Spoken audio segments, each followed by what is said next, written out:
Question number 8 function of x equal sin 2x।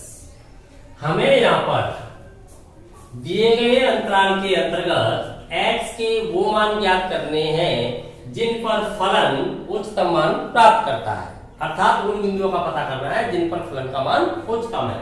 तो सबसे पहले क्या करना चाहिए, अवकलज ज्ञात करना चाहिए। f dash x equal sine का क्या हो जाता है cos 2x का करेंगे तब 2। क्लियर। 4 क्रिटिकल पॉइंट्स, क्रांतिक बिंदुओं को ज्ञात करें। देखिए क्रांतिक बिंदु जहां पर अवकलज का मान क्या होता है 0, फाइंड करोगे तो आप 2 cos 2x इक्वल क्या हो जाएगा 0। यहां से 2 0 में चला गया तो हमें फाइंड होता है cos 2x इक्वल 0।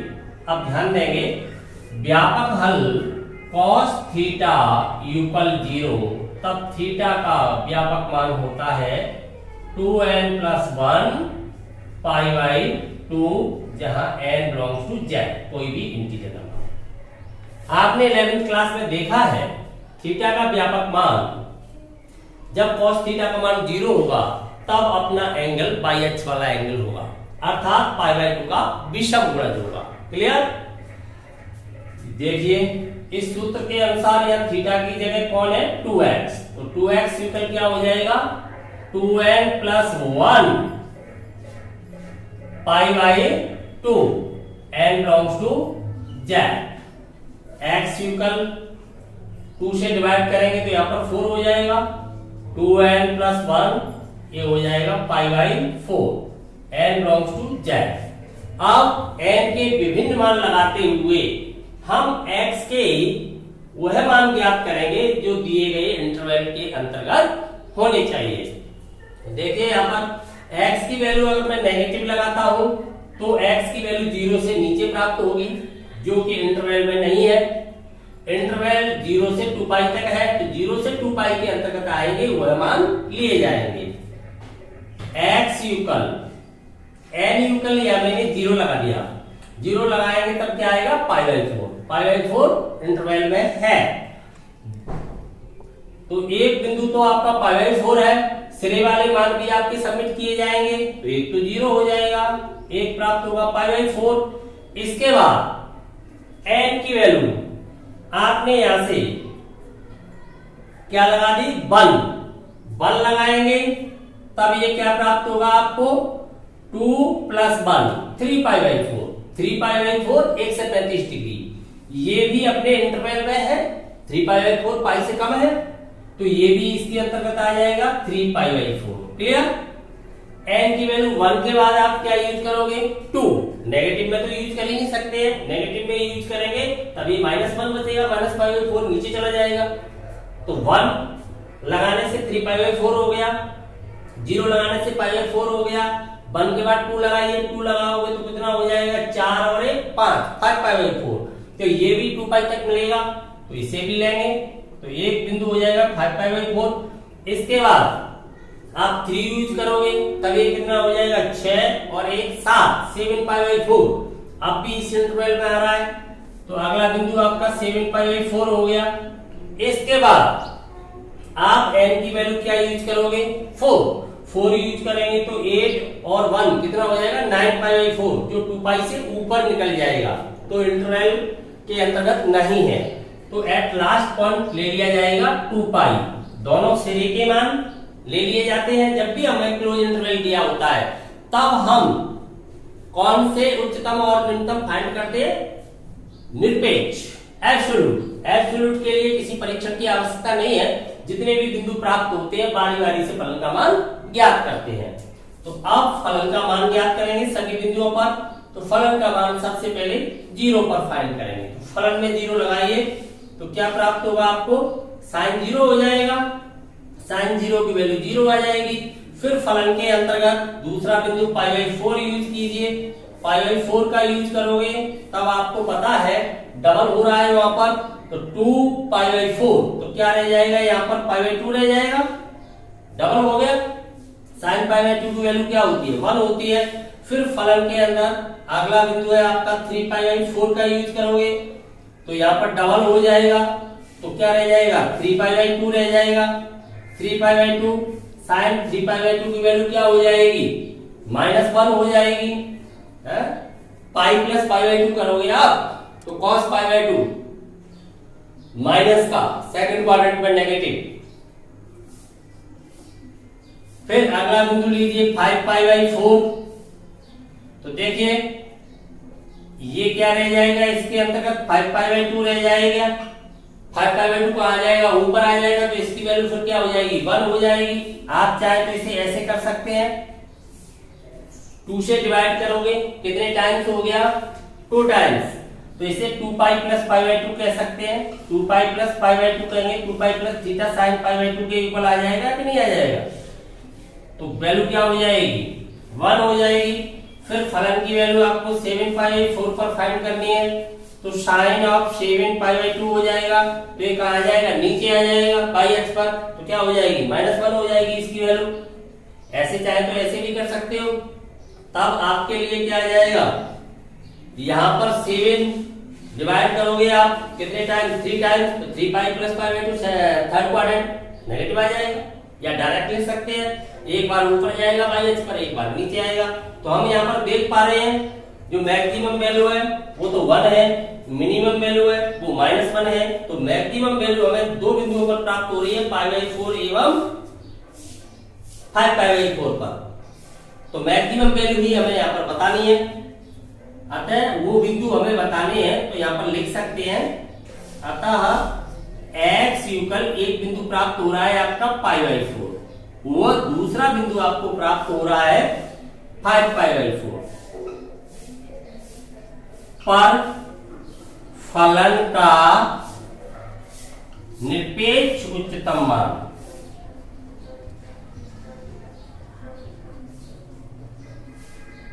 मान विद्यमान है। हमें बिंदु बताने थे, क्लियर। मान बताना होता तो फलन में बिंदुओं को लगा के मान ज्ञात किया जा सकता था, क्लियर। तो वो बिंदु कौन से हैं π/4 एवं 5π/4।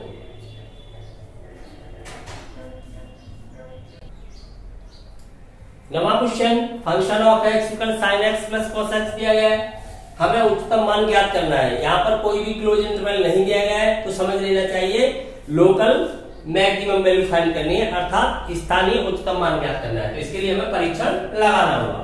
तो सबसे पहले क्या करोगे, अवकलज फाइंड करोगे। तो अवकलज फाइंड करें, sin x का क्या होता है cos x, cos का हो जाता है -sin x। 4 क्रिटिकल पॉइंट क्रांतिक बिंदुओं को ज्ञात करने के लिए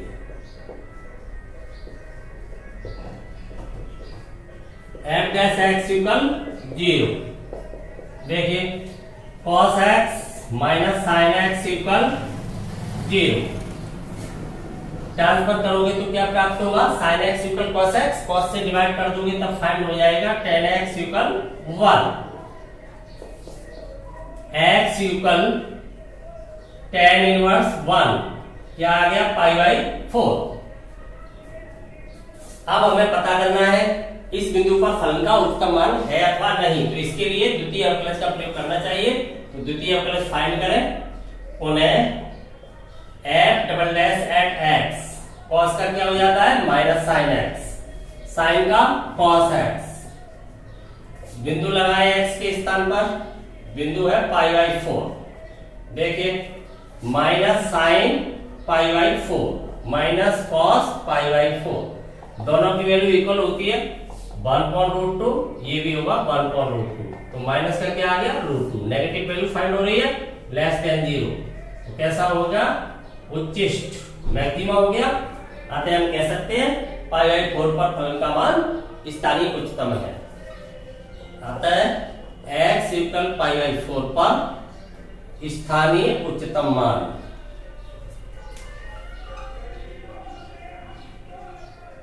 फलन के अंतर्गत लगाएंगे तो फलन में लगाइए π/4।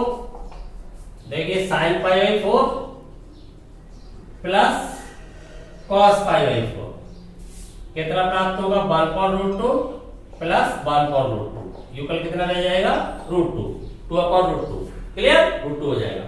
तो हमें पता चलता है x = π/4 पर फलन का उच्चतम मान कितना है √2, क्लियर। कोई शक? Question number 10, function of x equal 2x³ minus 24x plus x7। हमें यहाँ पर दो अंतराल दिए गए हैं, इनके अंतर्गत हमें महत्तम मान ज्ञात करना है। देखिए अवकलज क्या हो जाएगा, f' इक्वल 6x² माइनस का 24। क्लियर? 1 से 7 तक 0 हो जाएगा। 4 क्रिटिकल पॉइंट,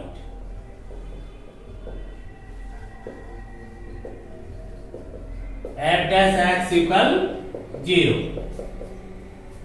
6 कॉमन आ जाएगा यहाँ से, x² माइनस 4 इक्वल 0, 6 0 में चला गया तो x² इक्वल कितना हो गया 4। x की दो वैल्यू फाइंड हो रही है प्लस माइनस 2। अब हम देख रहे हैं इस इंटरवल के अंतर्गत +2 बिलोंग कर रहा है, इस इंटरवल में -2 बिलोंग कर रहा है। सबसे पहले इस इंटरवल में फाइंड करते हैं। तो इस इंटरवल के लिए 1 3 में इस इंटरवल में देखते हैं। तो इस इंटरवल में x के कितने मान हो जाएंगे, श्रेणी वाले मान सबमिट करते हुए 2 इसमें है और 3 भी इसमें है, समझ गए ना? 2 इसके अंतर्गत है तो कितने मान हो जाएंगे इसमें 3। अब बारी बारी से फलन का मान ज्ञात करेंगे।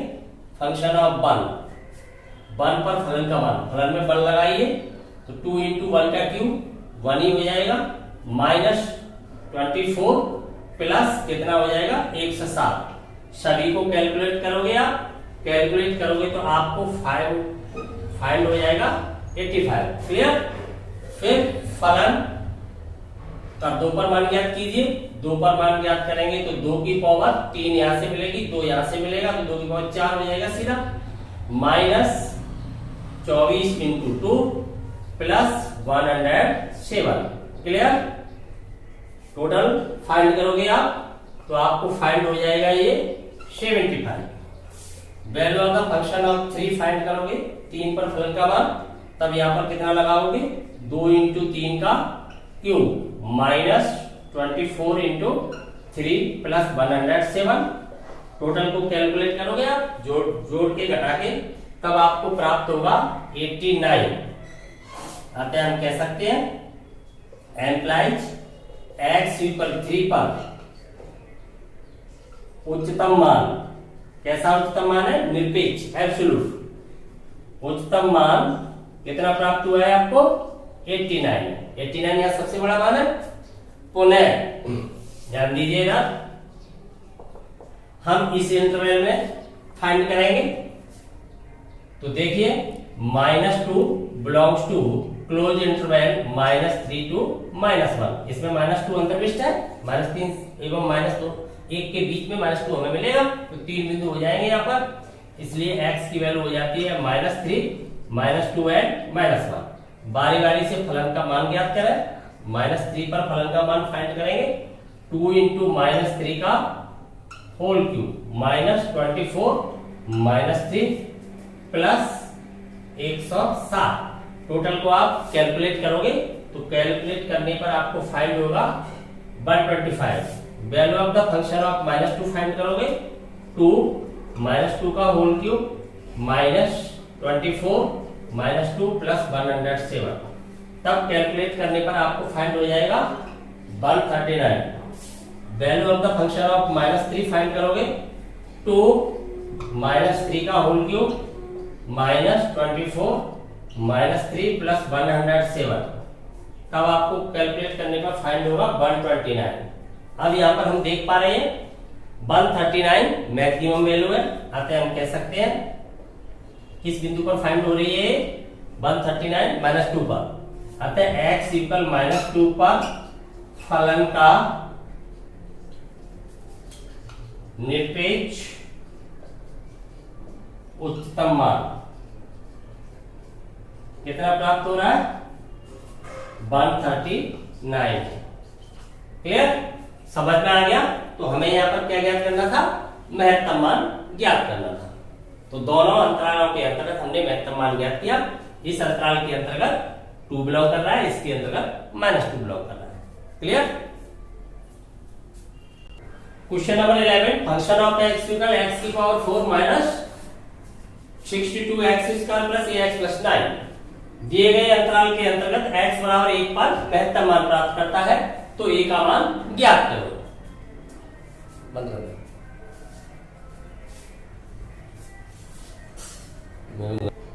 क्वेश्चन नंबर है 11, function of x equal x की power 4 minus 62x square plus ax plus 9 दिए गए अंतराल के अंतर्गत x बराबर 1 पर महत्तम मान प्राप्त करता है, तो a का मान ज्ञात कीजिए। तो सबसे पहले यहाँ पर नोट करें, x इक्वल 1 पर फलन का मान कैसा है? महत्तम। अर्थात ये कहा जा सकता है 1 x इक्वल जो 1 है वो चरम मान वाला बिंदु है। चरम मान वाला बिंदु है तो उस पर फलन के अपकलज का मान 0 होना चाहिए।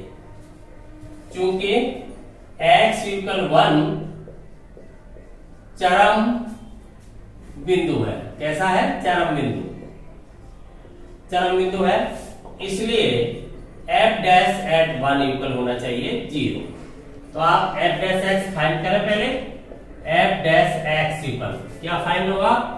4x क्यूब माइनस 2 इंटू 62 कितना हो जाएगा? 124 x प्लस यहाँ पर क्या रह जाएगा? a, 9 का 0 हो जाएगा। तो लगाया वहां पर वैल्यू 1 लगाओगे तो 4 माइनस 122 प्लस a इक्वल क्या हो जाएगा? 0। इससे देखिए a की वैल्यू क्या फाइंड हो जाएगी? 120। क्लियर? तो यहाँ पर यही ध्यान रखना है, जब किसी बिंदु पर फलन का उच्चतम अथवा निम्नतम मान होता है तो वो बिंदु चरम बिंदु होता है। चरम बिंदु पर फलन का अपकलज 0 हो जाता है। Clear? Question number 12, function of x equal x plus sin 2x close interval 0 to 2 पाई में हमें उच्चतम एवं न्यूनतम मान ज्ञात करते हैं। कैसे मान होने चाहिए? एब्सोल्यूट, क्योंकि क्लोज इंटरवल यहाँ पर दिया गया है। तो सबसे पहले अपकलज फाइंड करें। x का क्या हो जाएगा? 1, sin का होता है cos, 2x का हुआ था 2 मल्टीप्लाई बाय जाएगा। 4 क्रिटिकल पॉइंट, क्रांतिक बिंदुओं को फाइंड करें।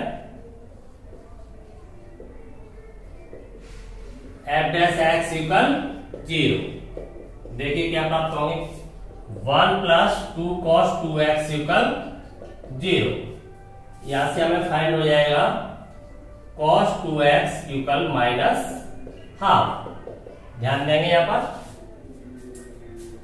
cos 2x equal minus half value होती है cos पाई बाई 3, 60 डिग्री।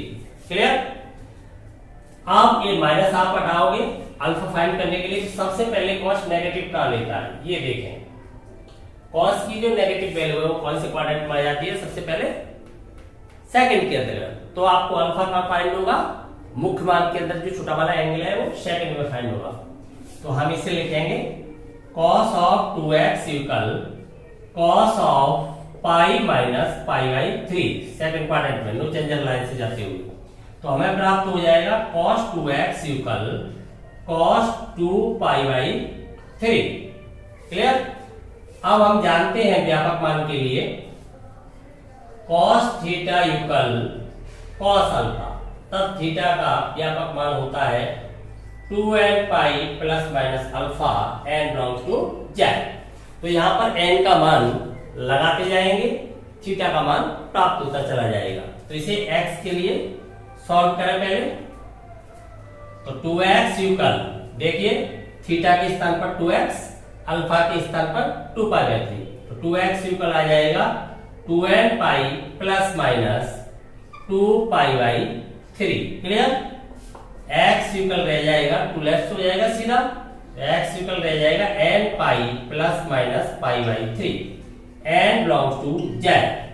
इससे x के विभिन्न मान प्राप्त होंगे, परंतु हम उन्हीं मानों को लिखेंगे जो इस अंतराल के अंतर्गत बिलोंग करेंगे। तो देखें n की वैल्यू हम यहां से यदि नेगेटिव लगाते हैं तब इस अंतराल के अंतर्गत x की वैल्यू फाइंड नहीं होगी, क्योंकि ये भी नेगेटिव हो जाएगा। ये -1 लगा दिया तो माइनस पाई हो जाएगा, ये प्लस का पाई बाई 3 है, छोटा हो जाएगा तो माइनस का बचेगा, ये दोनों माइनस के हो जाएंगे तब भी माइनस आएगा।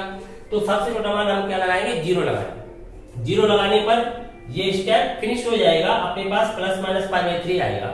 माइनस का पाई बाई 3 इंटरवल में बिलोंग नहीं कर रहा है, तो क्या लिया जाएगा? प्लस का पाई बाई 3। सिरे वाले मान सबमिट किए जाएंगे तो 0, 0 के बाद बिंदु आ जाता है पाई बाई 3। अब देखिए n के स्थान पर बल लगाएंगे, यहाँ पर बल लगाएंगे तो ये पाई प्लस और एक पाई माइनस, तो पाई माइनस से प्राप्त होगा 2 पाई बाई 3, पाई प्लस से फाइंड होगा 4 पाई बाई 3। तो दूसरा बिंदु आ जाएगा अपना 2 पाई बाई 3 और फिर अगला बिंदु आ जाएगा 4 पाई बाई 3। अब n के स्थान पर 2 लगाएंगे, 2 लगाएंगे तो एक होगा 2 पाई माइनस पाई बाई 3, एक होगा 2 पाई plus pi by 3। 2 pi plus pi by 3 2 पाई से ऊपर है, एबव है तो उसे लेंगे नहीं। 2 पाई माइनस पाई बाई 3 को सॉल्व करूंगा तो कितना आ जाएगा, 2 3 6 में से एक गया तो 5 पाई बाई 3। क्लियर? और श्री वाले मान आ जाएगा 2 पाई। तो ये मान प्राप्त हो जाते हैं तो बारी बारी से इनवर्स फलन का मान ज्ञात करेंगे। जब भी हमें इंटरवल दिया है और वहां पर अधिक मान प्राप्त हो रहे हैं तो हमें व्यापक मान का सूत्र यूज करना चाहिए। व्यापक मान जब ज्ञात कर लोगे तो उसमें n के मान लगाते जाएंगे, जो मान इंटरवल में बिलोंग करेंगे उन मानों को ले लेंगे। अब फलन का मान फाइंड करते हैं बारी बारी से। तो देखिए फलन का मान सबसे पहले 0 पर देखें। 0 पर देखोगे तो यहाँ 0 लगाओगे, यहाँ भी 0 लगाओगे तो 0 प्लस साइन 0, टोटल साइन 0 का मान भी 0 होता है तो टोटल क्या प्राप्त हो जाएगा, 0 प्राप्त हो जाएगा। फिर फलन का मान हमें देखना है अगले बिंदु पाई बाई 3 के लिए, पाई बाई 3 यूज करोगे तो यहाँ पर पाई बाई 3 प्लस या पाई बाई 3 लगाओगे डबल हो जाएगा तो कितना हो जाएगा, 2 पाई बाई 3 हो जाएगा, 2 पाई बाई 3। अब मान ज्ञात करोगे तो क्या प्राप्त होंगे, ये तो आपका पाई बाई 3 है ही, प्लस या ध्यान दीजिए साइन 2 पाई बाई 3 की value pi minus pi by 3। कैसे प्राप्त करोगे इसे, पाई minus pi by 3, pi minus pi by 3 करोगे कौन से क्वाड्रेंट में चला जाएगा, सेकंड क्वाड्रेंट में। सेकंड क्वाड्रेंट में साइन पाई बाई 3 का पॉजिटिव होता है साइन, तो साइन पाई बाई 3 के बराबर ही रह जाएगा ये। आप चाहे तो इसे ऐसे कर सकते हैं, इसको लिख सकते हैं पाई by 3 plus sign of pi minus pi by 3। कौन से क्वाड्रेंट में गया, सेकंड, नो चेंजर लाइन, तो डायरेक्ट यही रह जाएगा pi by 3 plus sine pi by 3 और साइन 60 का मान होता है √3/2, तो आपको प्राप्त होगा पाई बाई 3 प्लस √3/2। क्लियर? फिर अगली वैल्यू फाइंड करें। अगला एंगल है आपका 2 pi by 3 sine 2 pi by 3, 2 pi by 3 double angle वहां पर हो जाएगा तो ये तो रहेगा आपका 2 पाई बाई 3, ये हो जाएगा साइन ऑफ 4 पाई बाई 3। अब देखिए ये तो आपका 2 पाई बाई 3 बना ही रहेगा, इसे आप कैसे लिख सकते हो, 3 से डिवाइड करोगे तो इसे भी आप लिख सकते हो pi plus pi by 3। Third quadrant आ जाएगा तो क्या हो जाएगा, नेगेटिव हो जाएगा, नेगेटिव हो जाएगा तब ये ऊपर होगा 2 pi by 3 minus sine of pi by 3, तो आपको फाइंड होगा 2 पाई बाई 3 माइनस √3/2। इसी प्रकार से आप अगला बिंदु देखें तो अगला बिंदु है अपना फंक्शन ऑफ 2 पाई बाई 3 के बाद है 4 पाई बाई 3। देखिए तो यहाँ पर वैल्यू लगाएंगे फलन में तो ये हो जाएगा 4 पाई by 3 plus sign of double हो जाएगा तो ये हो जाएगा 8 पाई बाई 3। क्लियर?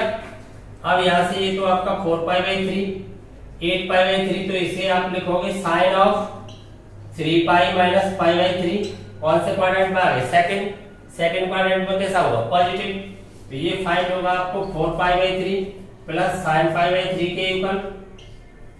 तब देखिए आप इसको लिख सकते हो 4 पाई बाई 3, ये प्लस का ही रहता है तो √3/2। तो हम देख पा रहे हैं तो वही संख्या रहती है, कभी सेकंड में पहुंच जाती है, कभी थर्ड में पहुंच जाती है, तो कभी माइनस का √3/2 होता है तो फिर प्लस का √3/2 होता है, तो अल्टरनेटली चल रहा है, एक अंतरक्रम में चल रहा है। तो फंक्शन ऑफ अगले को हम सीधा समझ सकते हैं कि यहाँ पर माइनस ही तो आ जाएगा। देखिए 5 पाई by 3 plus sign of double होगा तो ये हो जाएगा 10 पाई बाई 3। देखिए ये आपका 5 पाई बाई 3 है, यहाँ पर प्लस साइन ऑफ, इसे कैसे लिख पाओगे, 3 पाई प्लस पाई बाई 3 हो जाएगा, थर्ड क्वाड्रेंट आ गया तो फिर नेगेटिव हो जाएगा, नो चेंजर लाइन से चल रहे हैं हम। 5 पाई by 3 minus of sine pi by 3 हो जाएगा, तो हमें फाइंड होगा 5 पाई बाई 3 माइनस √3/2। अब एट लास्ट पॉइंट अपना रह गया है 2 पाई। जब 2 पाई का यहाँ पर मैं यूज करूंगा तो ये तो हो जाएगा आपका 2 पाई प्लस साइन 2 पाई, कहां पर आ गया, एक्स अक्ष पर साइन क्या होता है, जीरो, लंब जीरो होने के कारण तो अपने पास केवल 2 पाई रह जाएगा प्लस साइन जीरो हो जाएगा, साइन 2 पाई की वैल्यू जीरो हो जाएगी तो क्या प्राप्त हो जाएगा, 2 पाई। अब हमें देखना है इनमें सबसे बड़ा मान कौन सा है, सबसे छोटा मान कौन सा है। पाई की वैल्यू होती है 3.14, तो ये 6.28 के करीब पहुंच जाती है वैल्यू, तो इस वैल्यू से इतना प्रभाव नहीं पड़ रहा है, √3/2 कम हो जाता है, जबकि 2 पाई अधिक वैल्यू है। तो सबसे बड़ा मान क्या होना चाहिए, 2 पाई, सबसे छोटा मान क्या है यहाँ पर 0, तो अतः हम लिख देंगे, अतः निरपेक्ष निम्नतम एवं निरपेक्ष उच्चतम मान कौन से बिंदु पर प्राप्त हो रहे हैं, 0 पर 0 प्राप्त हो रहा है, 2 पाई पर 2 पाई प्राप्त हो रहा है। मान x = 0 तथा 2 पाई पर क्रमशः 0 एवं 2 पाई है। क्लियर, इसका क्या अर्थ हुआ,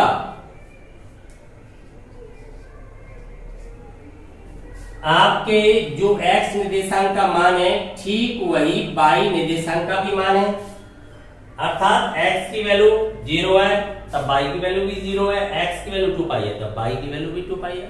क्लियर, समझ में आ गया।